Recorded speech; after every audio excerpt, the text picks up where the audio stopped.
Welcome to News Now, your daily source for headline news. From breaking news and politics to entertainment and sports, we've got you covered. Make sure to hit that subscribe button and ring the bell so you never miss an update. Let's dive into today's headlines. This is CNN Breaking News. Breaking news, CNN has learned President Biden has privately acknowledged a series of critical tests are ahead in the next stretch of days. Those tests essential to determining whether he can stay in the race for the White House. CNN White House correspondent MJ Lee joining us now. MJ, what more are you learning? Erica, what I am learning, and this is according to an ally of the president's who spoke with the president directly yesterday, is that the president has privately acknowledged that the next stretch of days are going to be so critical to the question of whether he can save his re-election campaign. The president, made clear to this ally in this conversation yesterday that he understands what circumstances would prompt him to basically accept it's just not working. This person who spoke to the president telling me that he sees the moment, he is clear-eyed, and they said that the president is very clear on the series of potential events that could come in the coming days that would prompt him again to accept that what he's trying to do to turn the narrative, turn his campaign around, isn't working. This person said, quote, the polls are plummeting, the fundraising is drying up, and the interviews are going badly. He's not oblivious. This is, of course, the person paraphrasing the conversation that they had with the president yesterday. As you know, this is a really significant window into how the president is going to be handling the next important stretch for his campaign. His campaign is in an existential crisis right now ever since that terrible debate performance last week, and he is under tremendous amount of pressure right now from Democratic Party leaders, from donors, voters who have said last week really demonstrated that he is not up for running for re-election or even finishing out the term. Interestingly, I'm also told that in this private conversation yesterday, the president was also chastened and blamed himself, not his staff, for his poor debate performance.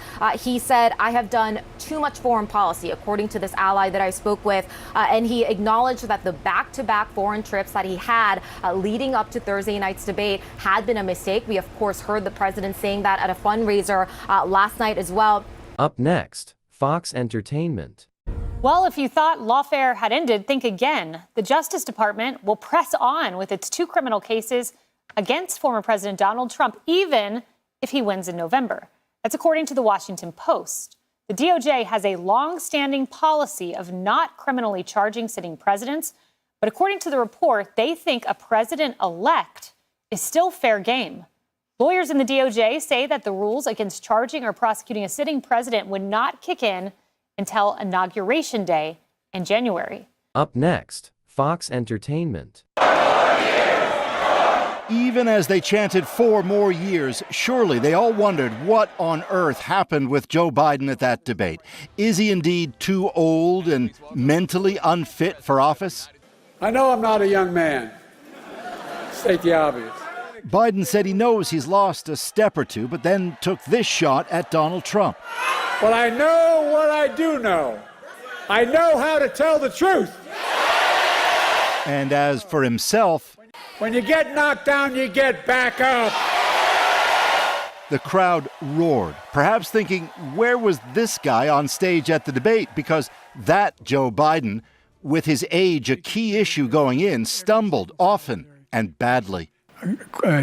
Eligible for what I've been able to do with the with the COVID, with dealing with everything we have to do with, look, if we finally beat Medicare. This is CNN. Continues to reassure members of his party that he is staying in the race. NBC's Alice Barr has the very latest from Washington tonight.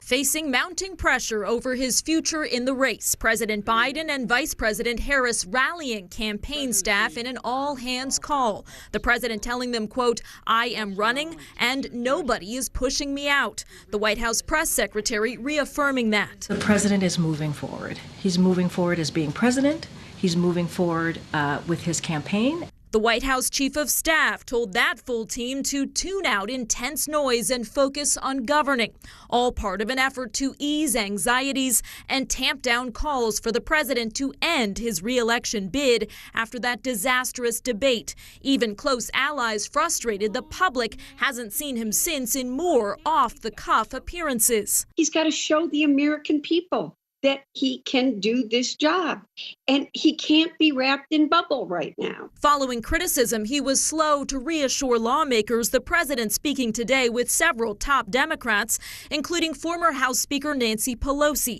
who yesterday acknowledged deep concerns over his debate performance. I think it's a legitimate question to say, is this an episode or is this a condition? So far, just one Democratic lawmaker has publicly called to replace Mr. Biden on the ticket. That process, while it's messy, if it's done in a fair and open way, may do a great deal to restore confidence in the democratic process. A new CNN poll shows Vice President Harris faring slightly better against Trump than Biden, though the difference is within the margin of error, and she is underscoring her support.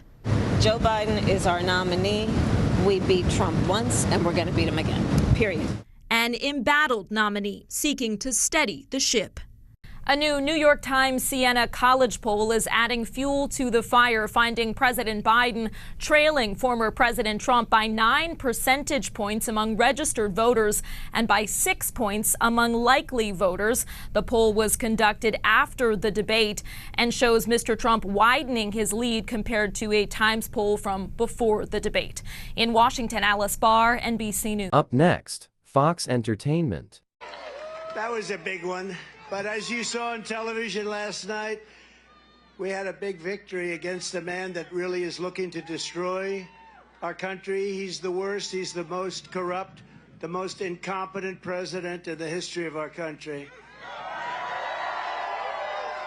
And we have to take it back from that party. That's an evil party, despite the fact that crooked Joe Biden spent the entire week at Camp David resting, working, studying. He studied very hard. He studied so hard that he didn't know what the hell he was doing.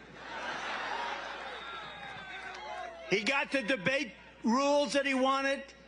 He got the date that he wanted. He got the network that he wanted. With the moderates he wanted. No amount of rest or rigging could help him defend his atrocious record. It's not defensible. I don't care who you were. You could be the late, great Clarence Darrow. Has anyone ever heard of Clarence Darrow? He was known as quite a good debater.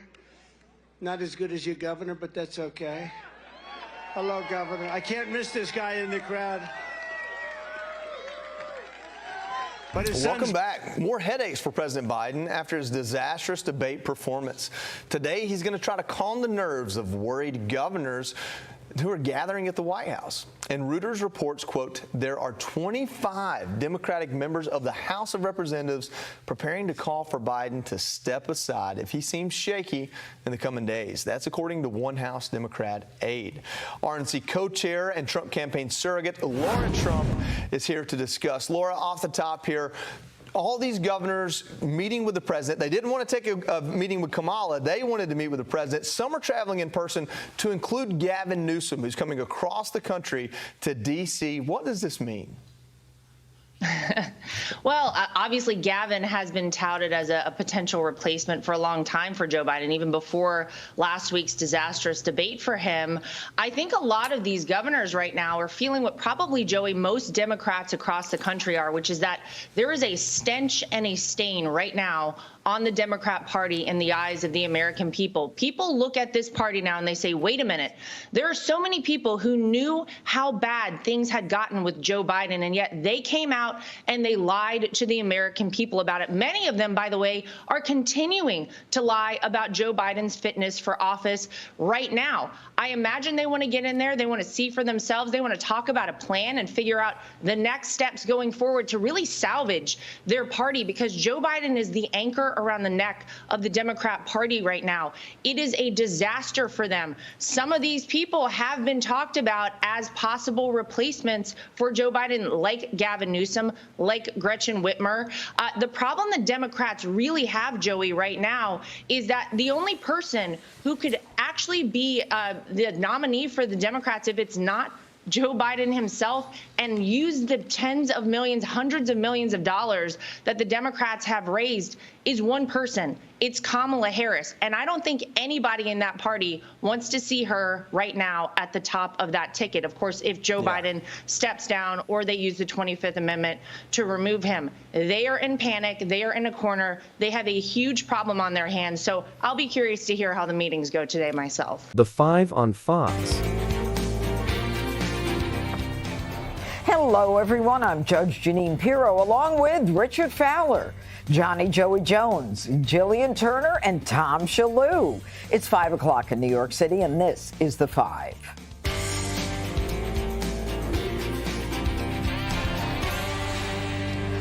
The Joe must go dam is bursting. President Biden is reportedly giving serious consideration to whether he should drop out of the race. According to the New York Times, quote, Joe told a key ally that he knows he may not be able to salvage his candidacy if he cannot convince the public in the coming days that he is up for the job after a disastrous debate performance last week. Joe Biden will soon be sitting down for a taped interview with ABC's George Stephanopoulos. And get this, sources say it's only going to last 15 minutes. He will also hit 2 swing states, campaigning in Wisconsin on Friday and Philadelphia, Pennsylvania on Sunday. President Biden saying on a conference call today, quote, I am running. I am the leader of the Democratic Party. No one is pushing me out. I've been knocked down before and counted out my whole life. When you get knocked down, you get back up. MSNBC. He should try telling that to 80% of Americans who believe that Biden is too old to run again for president. Karine Jean-Pierre was back for more gaslighting at the podium. The president is clear-eyed, and he is staying in the race. The president responded directly when asked about this question because we said that we would, and the president said it is absolutely false. That's coming directly from him. Is President Biden considering stepping down? Absolutely not. There's a cold, there's a jet lag. You combine that. He continues to work for the American people, day in and day out, around the clock. What does the president do outside the hours of 10 a.m. and 4 p.m.? He's been pretty much out there after the hours of 4 p.m. and before 10 a.m. for sure. Have an afternoon nap every day. I am not going to speak to sources out there, unnamed sources out there. He is as sharp as ever. When I walk into the Oval Office or see him on Air Force One, I have to be on top of my game. Joe Biden is staring down a mutiny, and it's getting worse by the second. House Democrats are meeting right now after reports of 25 members drafting a letter calling for Joe Biden to leave the race. And it's already spilling out into public view. My concern is that a criminal and his gang are about to take over our government, and we may never get it back. There will be lots of discussion and lots of people weighing in, and I know this is a moving target. It's got to happen quickly, but I can guarantee you, Chris Hayes, there will be massive unity and focus on that task when we get to the end of this process. He has to make this decision alone. No one else can. I just ask that he be honest with himself about the situation, what he faces, and what the impact will be on history. And Democratic governors will be gathering in the next hour at the White House for a Joe Biden wellness check. They want to see up close for themselves if the president is still with it. Fox Entertainment. I think the governors just want a direct and candid conversation with the president. We want to make sure he's doing okay. We all know him. He has formed a personal relationship with us, and he says he is, and we take him at his word. But it's always good to see somebody in person. People just expressed that they wanted to hear more from the president, that they certainly were concerned about the debate performance, but they just want to make sure that this is the right direction and that the president reassures them. Thanks. The New York Post editorial board with this headline: enablers have been hiding the worst of Biden's senility from Americans. It may not be so hidden now, though. A post-debate poll finding more than half of voters now think Biden should drop out after the debate. That includes nearly a third of Democrats who think Biden should withdraw. David Avella, GOPAC chairman, and Doug Schoen, former Clinton advisor, both join me now. Doug, I have to start with this breaking news that the New York Times just came out with. The fact that Biden has allegedly told an ally that he's actually weighing whether to continue in the race is a huge development, because the Biden campaign, the Biden camp has maintained, no matter what hiccups that they've had in the past, that they are pushing through, and that there's no way that he could potentially weigh that sort of decision. What kind of pressure do you think the insiders are putting on Biden right now? Huge pressure, Julie, huge pressure. And the fact of the matter is, despite what the Biden campaign says, if the Democratic establishment, the congressional leadership, the grassroots of the party say he can't handle a campaign, he's not up to the job, he's too old, and the leadership of the party, Presidents Obama and Clinton, the congressional leadership, say the same thing publicly or privately, Joe Biden will have no choice but to drop out. He cannot sustain a campaign if the party turns against him. And Julie, everything I'm seeing now is that is both happening and happening with great rapidity. Folks, she shouldn't be allowed to run. Okay, she shouldn't. There's virtually no doubt that FBI Director Comey and the great special agents of the FBI will be able to collect more than enough evidence to garner indictments against Hillary Clinton and her inner circle, despite her efforts to disparage them and to discredit them. If she were to win this election, it would create an unprecedented constitutional crisis. In that situation, we could very well have a sitting president under felony indictment and ultimately a criminal trial.